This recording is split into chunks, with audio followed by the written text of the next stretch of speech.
우리가 한 이야기를 들을 때 혹은 그 이야기를 글로 접할 때 그 내용을 잘 이해하기 위해서는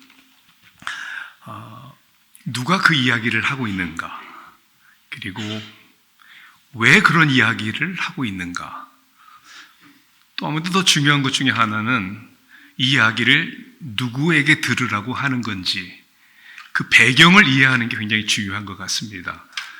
누가복음 15장에는 우리에게 익숙한 예수님의 비유가 세 가지가 나옵니다. 잃은 양의 비유, 잃은 동전의 비유, 그리고 너무나도 잘 알려진 잃었다가 얻은 탕자의 비유. 당연히 예수님께서 이 비유로 말씀하시는데 왜 이런 말씀을 하시는가? 얼마나 중요하기에 비슷한 비유를 세 가지를 들으셔서 전달하셔야 하는 메시지가 뭔가? 더 중요한 것은 누구를 대상으로, 누가 들으라고 이 비유를 말씀하시는 건가? 누가복음 15장 1절과 3절을 읽어보면 왜 이야기를 하시는지, 누구에게 이야기를 하시는지에 대한 배경이 나옵니다. 그래서 1절과 3절을 읽고 그리고 결론이라고 얘기할 수 있는 마지막 절 32절 말씀을 제가 봉독하도록 하겠습니다. 모든 세리와 죄인들이 말씀을 들으러 가까이 나아오니 바리새인과 서기관들이 수군거려 이르되 이 사람이 죄인을 영접하고 음식을 같이 먹는다 하더라. 예수께서 그들에게 이 비유로 이르시되, 32절입니다. 이 내 동생은 죽었다가 살아났으며 내가 잃었다가 얻었기로 우리가 즐거워하고 기뻐하는 것이 마땅하다 하니라. 하나님 아버지, 또 한 주간 저희들의 삶이 분주했습니다. 많은 일들이 있었고 또 세상에 많은 이야기들, 또 소리들이 우리의 귀에 들어올 때 낙심되는 것도 많았습니다. 하나님께서 이 거룩한 날 저희들에게 제정하신 이유가 우리에게 안식으로 돌아오고 초대하실 뿐만 아니라 주님 안에서 주님의 음성을 다시 한번 듣고 우리의 삶의 방향을 어떻게 정해야 될 것인가, 우리가 우리의 인생을 어떻게 살 것인가, 말씀 안에서 진리를 발견하게 하시는 줄 믿습니다. 하나님, 성경의 저자이신 성령님께서 오늘 전하는 자나 듣는 자 모두에게 기름을 부어주시사 우리의 시선을 주님을 향하게 하시고 그리고 우리의 삶이 하나님의 말씀대로 순종하게 하옵소서. 예수님의 이름으로 기도합니다. 아멘. 존 맥스웰은 리더십에 관한 책에서 제목이 영어로는 Developing Leaders Around You, 당신 주위에 있는 사람을 키우라. 이 책에서 한 회사의 일을 이렇게 설명을 합니다. 어느 회사가 경쟁 회사의 아주 탑 세일즈맨을 많은 연봉을 주고 스카우트해 옵니다. 그런데 존 맥스웰은 책에서 이렇게 얘기를 합니다. 그 직원을 스카우트해 오는 것보다 더 중요한 게 그런 탁월한 직원을 만들어낸 그 회사의 컬처를 스카우트해 오는 것이 더 중요하다. 여러분, 회사에도 흐르는 어떤 분위기, 그 회사의 어떠한 회사원들의 태도, 서로의 관계, 소위 말하는 문화, 컬처가 있지 않습니까? 직원 한 사람 한 사람이 알아서 노력하고 성장하게 하느냐, 아니면 리소스를 제공해주고 그리고 가능성 있는 직원에게 투자를 해주는 그러한 회사냐. 누구나 실패하고 실수할 수 있지 않습니까? 그런데 그 실수와 실패를 격려해주고 자신뿐만 아니라 모든 사람들이 배움의 기회를 가질 수 있도록 하는 그러한 회사의 컬처냐. 불만족하고 불평이 있을 때 앞에서는 말 못하고 뒤에서 씹는 그런 회사의 컬처냐, 아니면 건설적으로 소통할 수 있게 만들어주고 그리고 소통할 수 있는 채널을 제공하는 그런 회사의 컬처냐. 한 직원을 스카우트 해놓은 것보다 그런 컬처를 스카우트 해오는 것이 더 중요하다. 여러분, 가정에도 흐르는 컬처, 분위기가 있는 거 아세요?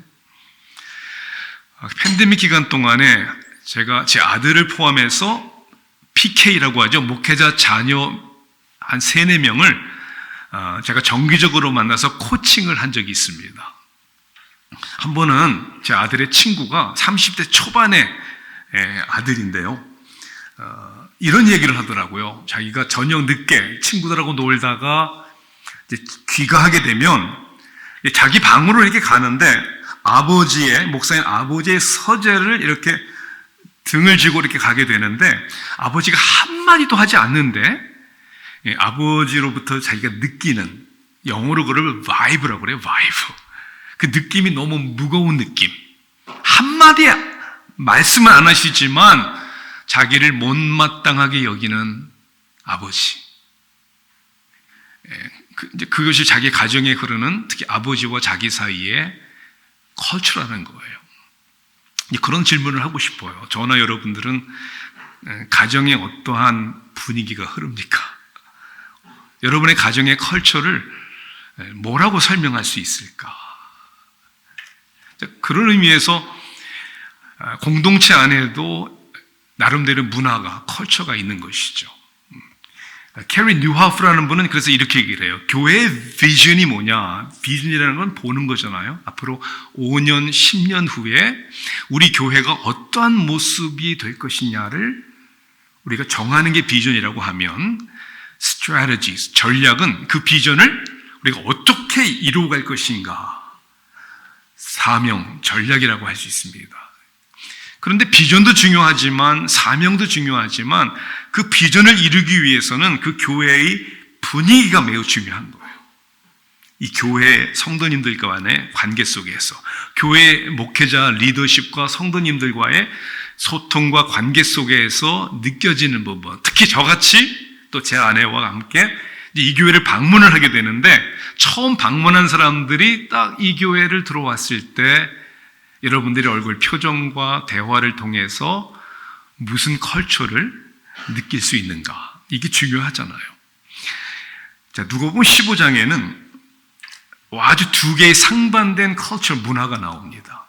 하나의 문화는 예수님이 말씀하시는 복음과 말씀 중심의, 즉 은혜가 흐르는 컬처예요.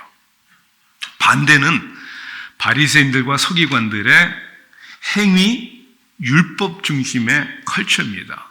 그래서 1절을 이렇게 시작하잖아요.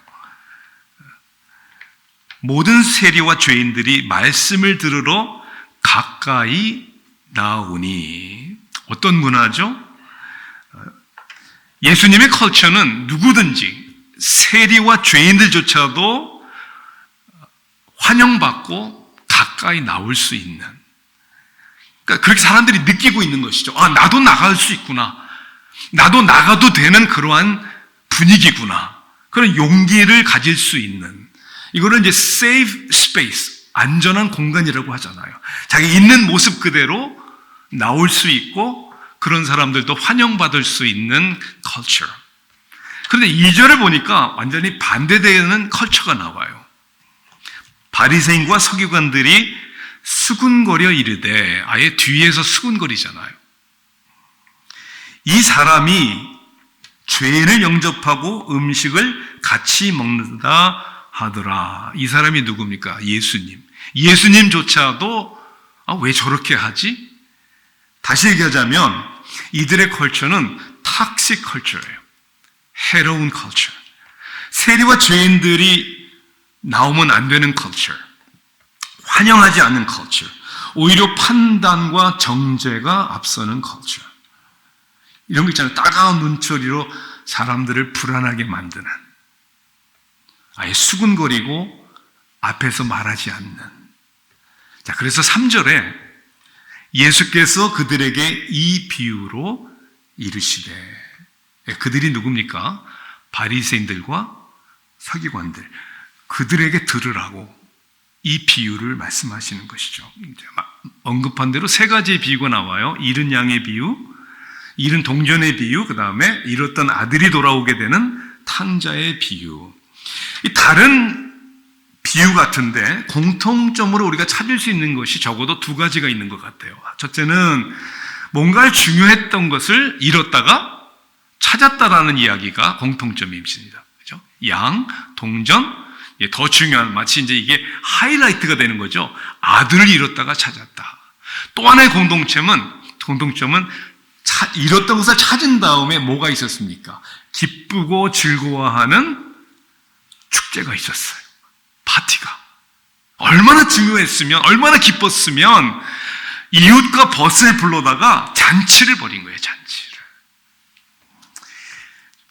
오늘 저의 마음은 우리 베델 교회가 이런 축제가 잔치가 넘치는 공동체가 되었으면 참 좋겠습니다. 여러분의 가족이 그냥 모이고 싶고 모일 때마다 파티, 축제가 일어나는 그런 분위기, 그런 문화가 흐르는 여러분의 가정이 되었으면 참 좋겠습니다. 아무리 세상에서는 실패하고 망가졌고 정말 밑바닥을 친다 할지라도 세상 사람들에게는 지탄의 대상이 돼도 사람들이 소망을 가질 수 있는 또 한 번의 기회를 가질 수 있는, 그래서 용기를 갖고 나올 수 있는, 그래서 주님 앞에 나와서 참 안식을 누릴 수 있는, 그런데 이게 그냥 쉽게 되지는 않는다라는 거예요. 예배 마치고 친교를 열심히 한다고 해서 저절로 되는 건 아니란 말입니다. 교회가 당연히 해야 되지만 필요한 프로그램 몇 가지를 시작한다고 해서 그런 축제의 공동체로 바뀌는 것은 아니라는 것이죠. 그러기 위해서는 가정 안에, 그리고 우리 안에 가장 중요한 DNA가 바뀌어야 되는 거예요. 우리 내면에 있는 것들이 바뀌어야 되는데, 그래서 더 이상 가정과 교회가 탁식 컬처가 아니라 누구든지 환영받고 기쁨과 즐거움이 넘치는 축제 공동체가 되기를 주님의 이름으로 축원합니다. 자, 그러한 축제 공동체, 그런 축제의 가정이 되려면 오늘 말씀 가운데 우리가 몇 가지를 복음 안에서 깨달아야 되고 그것이 우리의 DNA가 되어야 되는데, 첫째는 복음의 가치관을 가진 가정과 교회가 되어야 된다. 가치관, value system. 가치관이라는 것은 우리 인생에 다 그런 게 있는 거예요. 나에게 있어서 중요한 게 뭔가. 마치 토니 콤폴로 목사님이 얘기한 것처럼 우리의 삶의 모든 것에 우리 가격표를 다 붙이는 거예요. 그렇죠? 어떤 것은 굉장히 중요한 게 있고 어떤 것들은 좀 덜 중요한 게 있습니다. 절대로 양보하지 말아야 하는 본질적인 것이 있는 거고, 어떤 것들은 양보해도 괜찮아요. 있어도 그만, 없어도 그만. 이 가치관이 복음 안에서 바로 서져 있어야 한다는 것이죠. 우리 인생에 있어서 축제 공동체, 축제의 가정이 되려면 뭐가 가장 중요해야 되는가? 오늘 본문에서 얘기하는 게 뭐냐면 사람이라는 거예요. 사람. 영혼이 중요한 거예요. 그래서 첫 번째, 두 번째 비유에도 동전과 양의 이야기를 했지만 예수님께서 그렇게 우리에게 말씀하시는 거예요. 죄인 한 사람이 돌아오는 것. 뭐가 중요하다고요? 한 사람이 중요한 거예요. 우리가 여러 가지 이 비유에 대한 이야기를 할 수 있지만 특히 탕자의 이야기를 들어볼 때 첫째 아들과 둘째 아들을 보면 둘째 아들에 있어서의 가치관은 물질과 쾌락이었습니다. 처음에는 그랬다는 거예요. 그래서 아버지에게 뭘 부탁하냐면 자기의 유산을 주세요. 그러니까 이런 가치관 아닙니까? 세상에 뭐니 해도 머니가 최고다. 돈이 있고 그 물질을 가지고 내가 하고 싶은 거 다 하면 삶의 만족이 오고 행복이 올 것이다. 그런 가치관을 가지고 사는 것이죠. 근데 오늘날 이 탕자만이 아니라 오늘날의 21세기를 살아가는 많은 사람들 가운데 때로는 신앙을, 믿음을 가졌다는 사람들에게도 물질 만능주의의 가치관을 가지고 살아가는 사람들이 있다는 거예요. 이러한 가치관에는 저는 크게 문제가 있는 것 같습니다. 첫째는 이런 거 아니에요. 첫째는 물질에서 오는 쾌락에는 리미테이션, 한계가 있다는 거예요. 그렇죠? 마음껏 뭘 먹고 즐기고 마시고 놀아도 채워지지 않는, 어느 철학자가 얘기한 것처럼 우리 안에는 bottomless, 끝이 없는 공허함이 있는데 그것은 하나님만이 채워주실 수 있다. 여러분 믿으십니까? 그러니까 하나님 외에 아무리 많이 소유하고 가지고 누려봤자 한계가 오는 거예요. 영국 사람 다니엘 튜더라는 사람이 특판으로 한국에 오랜 삶을 살면서 한국에 대한 책을 썼습니다. 제목이 굉장히 의미심장해요. 이런 제목의 책이에요. 기적을 이룬 나라, 기쁨을 잃은 나라. 기적을 이룬 나라, 기쁨을 잃은 나라. 한강의 기적을 이뤘어요. 저도 어렸을 때 한국에서 그러한 들었던 노래가 생각이 나요. 여러분 기억하세요? 새마을운동 노래? 잘 살아보세, 잘 살아보세. 우리도 한번 잘 살면 되는 줄 알았어요. 잘 사는 나라가 됐는데 행복하진 않단 말이에요. 세계 최고를 우선으로 하는 우리나라의 문화, 자살률도 최고고, 사회와 가정이 그죠? 깨지고, 세대와 세대의 분란과 그죠? 골이 깊어가는, 그러니까 물질 만능주의를 추구해온 우리 한국 사회에 대한 그 물질 만능주의의 실패와 거짓을 적나라하게 말해주는 책이라고 저는 생각합니다. 이 물질 만능주의의 가치관에는 한계가 있다는 거예요. 또 하나의 문제는 뭔지 아세요, 여러분? 마음대로 그렇게 물질이 모아집니까? 여러분 인생을 살면서 계획한 대로, 여러분 마음 먹은 대로 일들이 다 잘 됐습니까? 아니요. 안 된 일들이 더 많은 것 같아요. 아니, 이 둘째 아들도 유산을 받고 먼 나라, 아버지를 떠나 먼 나라에 가서 내가 행복하게 만족하며 살 수 있겠다라고 생각을 했는데 돈이 떨어져요. 그리고 거기에 또한 흉년이 듭니다. 우리 생각한 대로 계획된 대로 다 안 되는 것이죠. 그래서 깨달은 거예요, 결국은. 다 읽어보니까 내게 중요한 게 물질이 아니었구나. 뭐가 중요하다고 깨달은 거예요? 아버지와의 relationship, 관계가 중요하구나. 근데 탕제 비유 나오는 첫째 아들의 가치관도 사실은 다를 바가 없었다라는 것이죠. 행위 중심의 물질 만능주의였다는 거예요.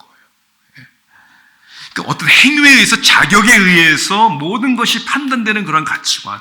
자, 그러니까 아버지의 재산을 탕진한 자기 동생이 돌아왔을 때 동생을 받아주지도 못했지만 그 동생을 받아주는 아버지가 이해가 안 되고 용납이 안 되는 거예요. 자기 물질 만능주의 가치관으로 비춰보니까 어떻게 저런, 게다가 받아주는 것만 해도 이해가 안 됐는데 우리말로 동생을 저런 놈에게, 그죠? 저런 놈에게 반지를 끼워주고 새 옷을 입혀주고 신발을 신겨주고 거기에다가 송아지를 잡아서 잔치를 벌여주는, 베푸는 아버지가 용납이 안 된다는 것이죠. 얼마나 슬픈 관계인지 모르겠습니다. 동생은 잃어도 물질은 손해보지 않겠다. 여러분, 이런 가치관이 있는 곳에는 절대로 축제가 일어날 수 없다는 것이죠. 오늘 현대인들, 바리새인들과 서기관들만이 아니라 신앙이 있다고 하는 사람들 가운데서도 이런 가치관을 찾아볼 수 있지 않을까. 그래서 물어보고 싶은 거예요. 나는, 여러분들은 가정 안에서 주위에 있는 사람들에게 무엇을 느끼게 하는가? 무엇이 중요하다라고 우리는 메시지를 주고 있는가? 특히 상처 입은 사람들 많잖아요. 실패한 사람들, 낮은 자존감에 시달리는 사람들, 그게 우리 자녀일 수도 있잖아요. 그런 우리 주위에 있는, 우리가 사랑해야 되는 사람들이 그렇게 힘들어할 때 여러분들은 그들이 어떻게 느끼게 하시는가? 필립 옌시라는 분이 이런 제목의 책을 썼어요. What's amazing about grace? 우리말로는 놀라운 하나님의 은혜. 이 책에서 필립 얀스가 이런 얘기를 합니다. 자기 친구가 시카고에서 카운슬러, 상담사인데 하루는 몸을 파는 매춘녀가 얼마나 힘들었는지 자기 친구 상담사를 찾아왔대요. 자기 인생 이야기를 하는 것이죠. 돈은 없고 마약에 중독되어 있고 게다가 2살짜리 딸이 있는데 키울 능력이 없는 거예요. 앞이 깜깜하고 소망이 없는데 내가 어떻게 했으면 좋겠습니까? 필립 옌스 친구 상담사는 조심스럽게 이렇게 얘기를 했다라는 거예요. 혹시 교회에 가보시지 않겠습니까? 교회가 도와줄 수 있잖아요. 그러자 그녀는 눈물을 머금고 이렇게 대답을 했다고 합니다. Church? 교회요? Why would I ever go there? 제가 교회를 왜 갑니까? 난 이미 내 자신이 너무 형편없고 죄책감으로 가득한데 교회에 가면 그 사람들은 나를 더 비참하게 만들 거예요. 필립 옌스는 이 이야기를 통해 우리 교회를 향해서 굉장히 뼈아픈 질문을 하는 것이죠. 예수님의 시대에는 죄인과 세리들이 예수님 곁으로 몰려왔습니다. 그죠? 그런 컬처였으니까. 그런데 오늘날에는 수많은 죄인들이 교회를 피합니다. 왜일까요? 예수님께서 보여주신 은혜의 자리가 교회에서는 종종 정죄의 자리로 바뀌었기 때문이 아닐까요? 팀 켈러는 탕부 하나님이라는 책에서 이렇게 얘기를 합니다. 오히려 우리가 끌어들이는 사람들은, 그러니까 교회가 attract하는, 끌어들이는 사람들은 보수적이고 반듯하고 도덕적인 경향이 많다. 인습을 벗어난 난잡한 사람들이나 소외되고 망가진 사람들은 교회를 피한다. 그 의미는 하나뿐이다. 우리의 설교와 행실이 사람들에게 미치는 영향이 예수님과 같지 않다면 우리가 전하는 메시지가 예수님이 선포하신 메시지와 같지 않다는 것이다. 우리가 동생들의 마음에 가닿지 못하고 있다면, 탕자의 이야기에 나오는 동생의 마음에 가닿지 못하고 있다면 우리 교회는 생각보다 더 형들의 세상이라는 것을 깨달아야 한다. 이 형들과 같은 사람들이 많은 가정이나 교회는 축제가 일어날 수가 없는 것이죠. 오히려 방해하죠. 그래서 여러분의 공동체, 교회가, 여러분의 가정이 no matter what, 어떠한 삶의 모습이었던, 과거였던 상관없이 그 사람이 중요하기 때문에 언제든지 누구든지 돌아올 수 있는 그런 공동체가 되시기를 주님의 이름으로 축원합니다. 이 복음의 가치관이 변하지 않으면 축제가 일어날 수가 없는 것이죠. 두 번째는요, 정말 우리가 신뢰하는 게 뭐냐, 우리 신뢰의 대상이 복음 안에서 바뀌어야 되는 거예요. 말로만 예수님, 하나님 믿습니다가 아니라 정말 우리의 삶에서 우리가 신뢰하는 게 뭐냐. 탕자에 나오는 둘째 아들과 첫째 아들의 이야기는 결국 그들이 신뢰하는 바가 뭐냐라는 믿음의 이야기라는 것이죠.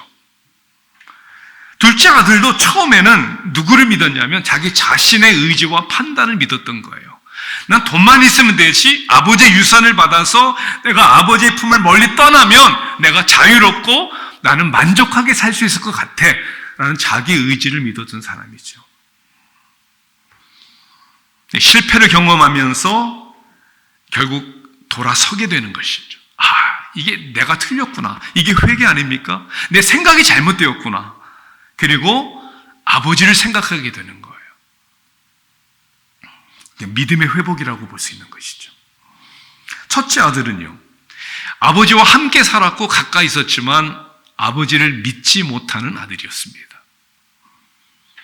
동생의 유산을 나눠준 아버지의 판단을 믿지 못했고, 방탕하다 돌아온 동생을 받아주는 아버지를 도저히 용납할 수가 없었죠. 왜요?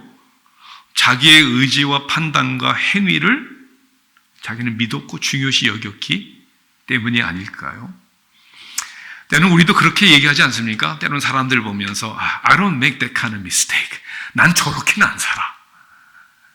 그게 형의 생각이었어요. 나는 그렇게 안 살아. 그러니까 자기 행위 중심의 사람들은 다른 사람을 이해를 못해요. 늘 자신의 권리와 누려야 할 혜택을 당당히 요구하는 것이죠. 결국은 자기 정체성에 대한 자기 신뢰예요. 그래서 팀 켈러가 또한 이런 이야기를 했어요. 만약에 여러분들의 정체성을 나는 누구인가 이것을 예수님이 아닌 여러분의 행위에서 찾는다면 이거 굉장히 중요한 것 같습니다. 여러분의 성공은 머리로 갈 것이고 여러분의 실패는 여러분의 가슴으로 갈 것이다. 그러니까 잘 되면 교만해질 것이고 실패하거나 안 되면 좌절과 낙심에 빠질 수밖에 없을 것이다. 그러니까 자기 중심의 삶, 자기를 믿는 삶은 실패도 문제고 성공도 문제라는 거죠. 다른 것 같지만 같은 죄의 문제라는 거예요. 저는 어린 아이들에게 죄의 정의를 설명을 할 때 저는 이렇게 설명을 하곤 합니다. 죄가 영어로 뭐지? 그러면 sin, 그죠? 스펠링이 어떻게 되죠? S-I-N. What's in the middle? I. 그게 죄라는 거예요. 겉으로 보기에 선해 보이고 내가 반듯하게 사는 것 같아도 내 중심에, 내 생각에, 내 행위에 내가 서 있으면 그것이 죄라는 거죠.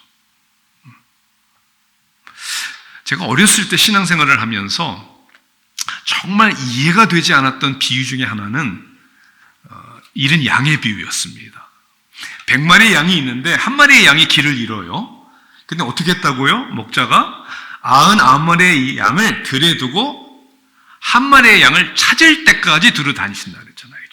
저는 이해가 안 됐어요. 왜냐하면 아니 길 잃은 양은 지가 잘못해서 선택을 잘못해서 길을 잃은 건데 그 100마리 중 한 마리 그까지 양 하나 잃은 걸 가지고 잘 있는 99마리의 양을 오히려 더 돌봐주셔야 되는 게 아닌가 라고 복음을 잘 이해하지 못할 때는 그렇게 생각을 했었던 것 같아요. 여러분, 잃은 한 마리 양을 찾아 나서시는 주님을 향해서 99마리의 양들은 박수갈채를 보내야 되는 거예요. 그리고 응원해야 되는 거예요. 뭐라고? 주님, 꼭 찾아오세요. Don't worry about us. 우리 걱정하지 마시고 꼭 찾아오셔야 돼요. 우리가 응원할게요. 여러분 왜 그렇습니까? 복음을 잘 이해하지 못할 때는 항상 내 자신을 누구라고 생각을 했냐면 잘 있는 99마리의 양 중에 하나라고 생각하기 때문에 그런 거죠. 그래서 저는 이렇게 묻고 싶어요. 여러분 인생을 살아오시면서 길 잃어버리신 적이 한 번도 없으셨습니까? 그런 사람이 어디 있어요? 다 길 잃어봤잖아요. 삶이 너무 힘들고 고난이 많고 때로는 마치 한 사람도 나와 함께 해주지 않는다라는 그런 외로움 가운데 있어 본 적이 다 있잖아요. Maybe 지금도 길을 잃은 것 같은 그런 생각이 들 수도 있잖아요. 다 잘 되면 좋겠지만 앞으로의 우리 인생 가운데서도 때로는 길을 잃을 때가 있단 말입니다. 근데 우리에게는 확신이 어디 있는 거예요? 여기 복음 안에 있는 거예요. 내가 길을 잃었을 때 나를 찾아오신 주님, 지금도 그리고 앞으로도 내가 길을 잃을 때가 올 때 우리 주님은 선한 목자 되셔서 나를 절대 포기하지 아니하시고 끝까지 나를 찾아주시고 지켜주실 것이다. 그런 마음, 그런 주님을 향한, 사람이 아닌 주님을 향한 믿음의 신뢰가 우리 자녀들을 살리는 거예요. 한 영혼을 살리는 겁니다.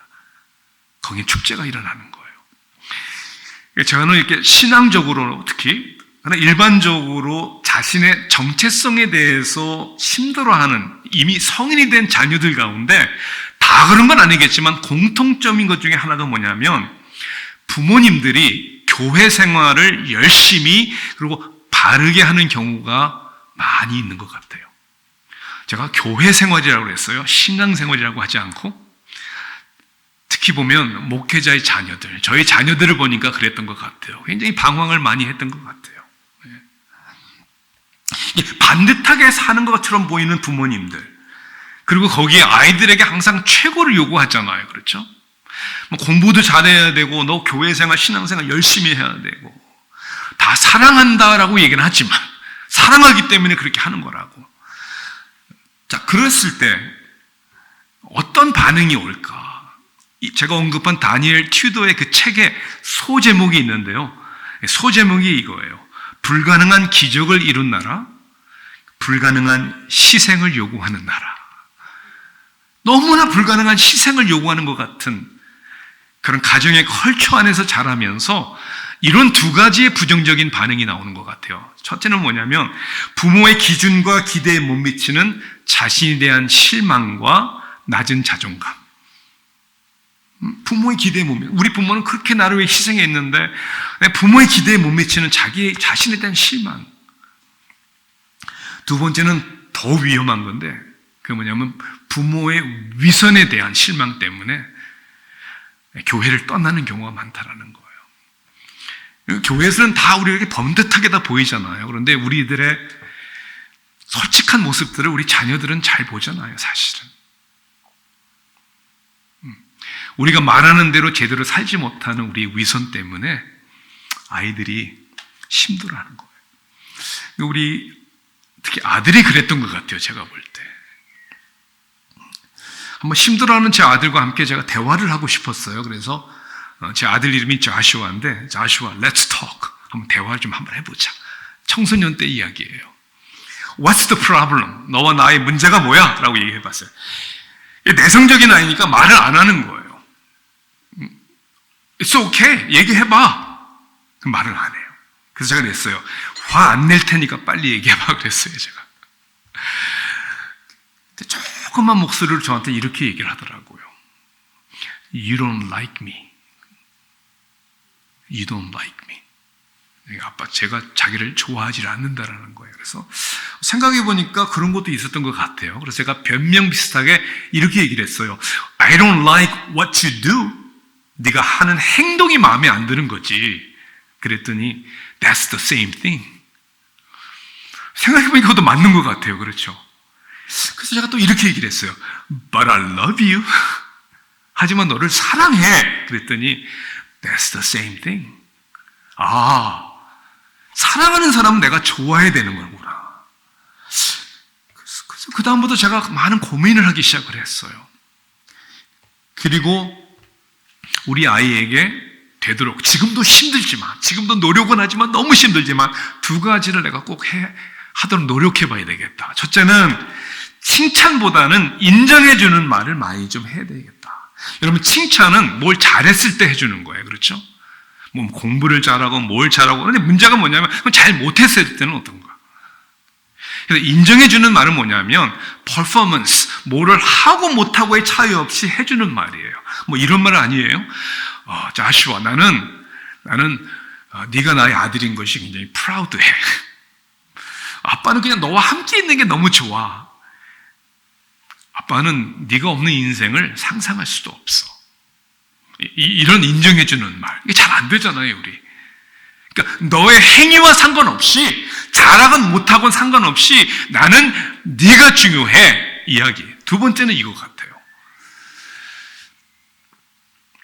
아들에게도 자녀들에게도 내가 얼마나 죄인임을 인정하고 고백해야 되겠구나. 자슈아, 아빠가 그래도 예수를 믿고 목사가 되었으니까 이 정도지, 아빠 예수 안 믿었으면 너는 아마 상상도 못할 정도로 더 힘든 사람이었을 거야. 그래도 하나님이 나를 용서해주고 아빠를 사랑해주시니 얼마나 감사한지 몰라. 자시와, 너도 세상을 살다 보면 실수하고 잘못할 때가 많잖아. That's okay. 하나님은 너를 사랑해 주실 거야. 아빠도 그렇게 하려고 노력을 할게. 야고보서 5장 16절은 저는 우리에게 이런 충격적인 말씀을 해주신다고 저는 생각을 해요. 그러면 너희 죄를 서로 고백하며 병이 낫기를 위하여 서로 기도하라. 의인의 간구는 역사하는 힘이 큼이니라. 여러분 보세요.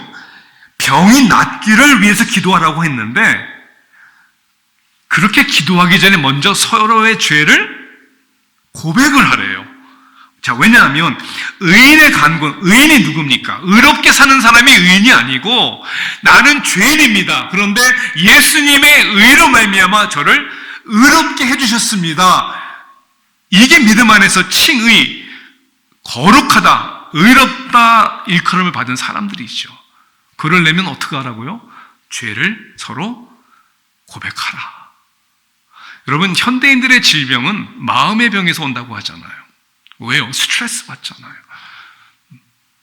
그래서 서로 우리의 신뢰의 대상이 예수님이다라는 사실을 고백하는 것이 중요하다는 것이죠. 그런 가정에 자녀들이 실수하고 잘못했다가도 예수님을 신뢰하는 믿음 때문에 다시 돌아오는 것이죠. 그렇게 사는 부모의 모습, 그렇게 사는 베델 공동체 성도님들의 모습 가운데 저분들이 완벽한 사람들은 아닌데 실수하고 잘못하는데도 저렇게 하나님을 믿는 믿음 가운데 저렇게 변화되어 가고 있구나, 정말 하나님을 믿는 사람들이구나 라는 신앙 고백이 있을 때 그 안에 회복이 일어나는 줄 믿습니다. 그 안에 잔치가 일어나는 줄 믿습니다. 자, 마지막에는 결국은 우리의 성경적 세계관이 바뀌게 되는 거예요. 가치관, 우리의 믿음의 대상, 신뢰 대상, 그리고 우리의 세계관. 세계관은 가치관과 좀 비슷한 것 같지만 가치관은 우리의 삶에 무엇이 중요에 대한 우선순위지만 세계관은 우리가 어떻게 바라보느냐라는 우리의 관점이에요. 그죠? 세계관, world view. 그 말 그 자체, 어떻게 보느냐. 어떻게 바라보고, 어떻게 이해하고, 어떻게 판단하느냐. 특히 오늘 본문에 보면, 탕자의 비유에 보면, 두 가지를 어떻게 보느냐가 이게 굉장히 중요한 거예요. 첫째는 나 자신을 어떻게 보느냐. 두 번째는 하나님을 어떻게 보느냐. 이거 굉장히 중요한 관점이죠. 둘째 아들은 결국 아무 자격도 공로도 없는 자신을 보게 되는 거예요. 그러니까 그렇게 얘기하잖아요. 아버지에게 나는 이렇게 얘기할 것이다. 저는 이제 더 이상 아들이라고 일컬음을 받을 자격이 없습니다. 그냥 종의 한 사람으로 저를 여겨주세요. 이게 회복의 시작이잖아요. 그죠? 나는 자격이 없어요. 근데 반면에 첫째 아들은 자신의 의로 너무 가득 차 있는 거예요. 나는 이런 사람인데 라고 자기 동생과 비교, 그 비교의식 가운데 자기가 마땅히 차지하고 누려야 될 것을 요구를 합니다. 내 자신을 어떻게 보느냐.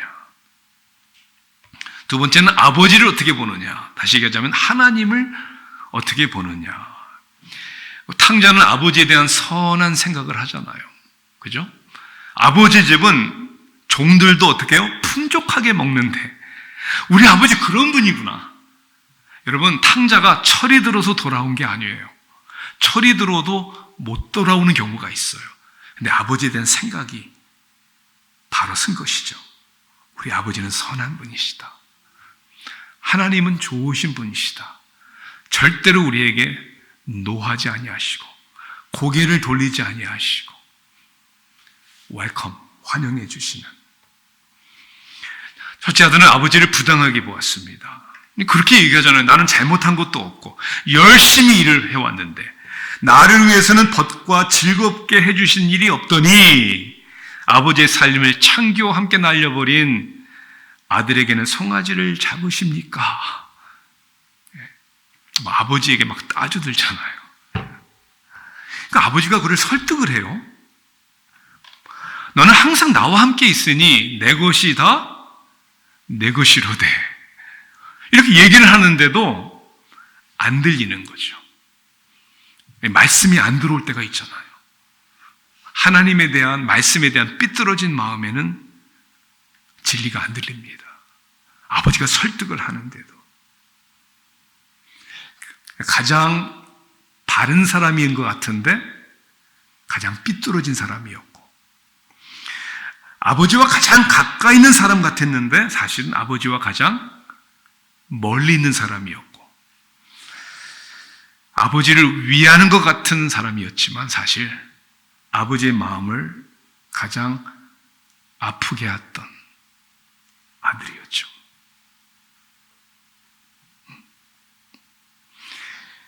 마지막 영화 이야기하고 마치겠습니다. 1984년도에 상영된 아마디우스라는 영화인데요.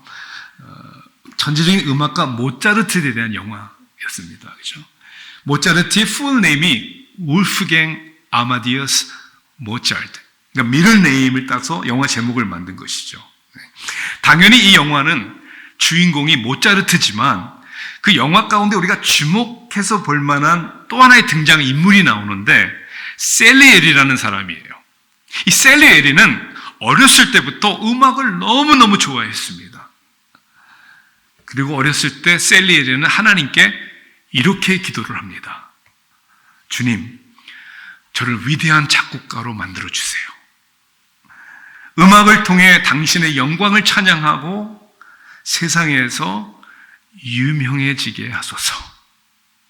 그리고 그 보답으로 내 삶의 매 순간순간 나의 순결과 근면과 가장 깊은 겸손을 당신에게 바칠 것입니다.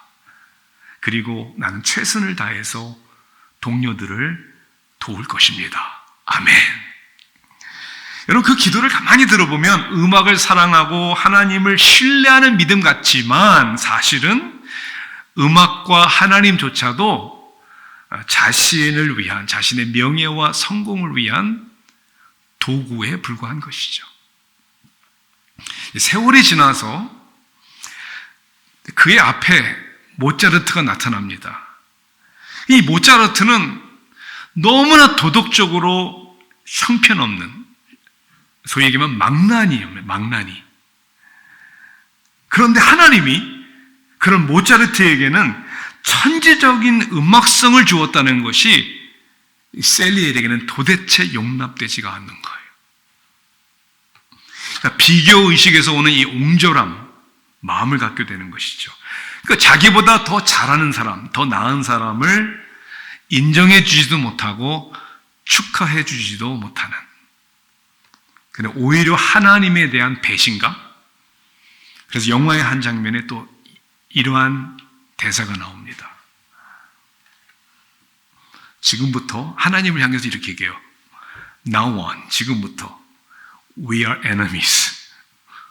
You and I. 당신과 나는 이제 원수지간입니다. 왜냐하면 당신은 교만하고 음란하고 철없는 아이를 당신의 도구로 선택하시고 나에게는 그것을 인식할 수만 있는 능력을 주셨기 때문입니다.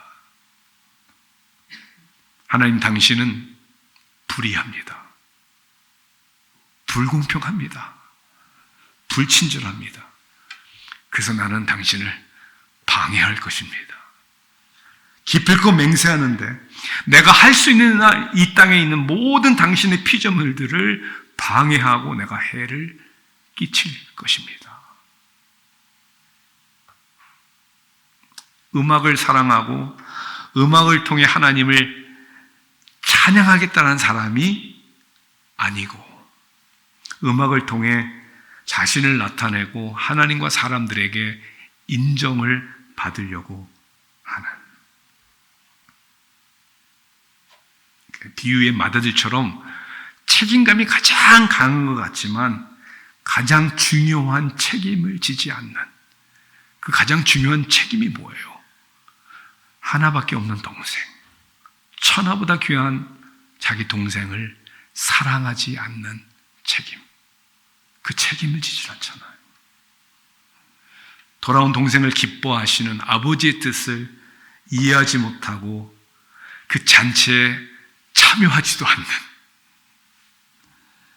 자기만 아는 가장 무책임한 사람, 바리새인들과 사두개인들처럼 탁식 컬처를 만드는 사람들, 이런 가정과 이런 교회에는 잔치가 있을 수 없는 것이죠.